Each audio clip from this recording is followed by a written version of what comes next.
अगर हम और आपके पास लैपटॉप हो तो हम अपने किसी भी पेज का कोड सोर्स चेक कर सकते हैं और कोड सोर्स में कौन कौन सी चीज़ें अप्लाई हुई हैं उन सब को चेक किया जा सकता है।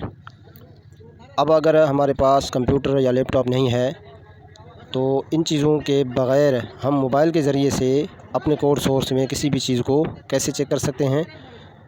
तो इस तरह कोड सोर्स को चेक करने के लिए हमारे पास गूगल का रिच रिज़ल्ट टेस्ट बहुत मददगार साबित हो सकता है।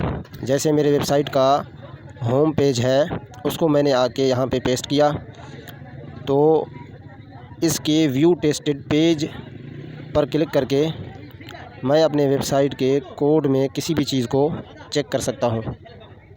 व्यू टेस्टेड पेज पर क्लिक करने के बाद ये HTML का पूरा कोड आया है मेरे वेबसाइट के होम पेज का।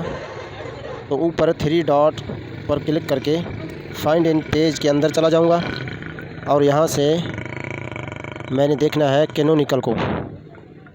ये मैंने सर्च किया और आप देख सकते हैं कि ये कैनोनिकल इसने मेरे वेबसाइट का यहाँ पे दिखा दिया है। ये होम पेज है और इसके नीचे कैनोनिकल लिखा हुआ आ रहा है। तो इसी तरह किसी भी चीज़ को चेक किया जा सकता है।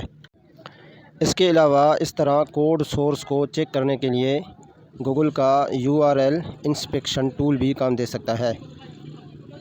लिंक को पेस्ट करें। पेस्ट करने के बाद जब टेस्ट लाइव URL का ऑप्शन आता है तो उससे पहले व्यू टेस्टेड पेज पे चले जाएं। यहाँ से आपके वेबसाइट का HTML खुल जाता है। तो सेम तरीके से आप यहाँ से अपने कोड सोर्स में किसी भी चीज़ को चेक कर सकते हैं, चाहे कैनोनिकल हो या कोई और चीज़।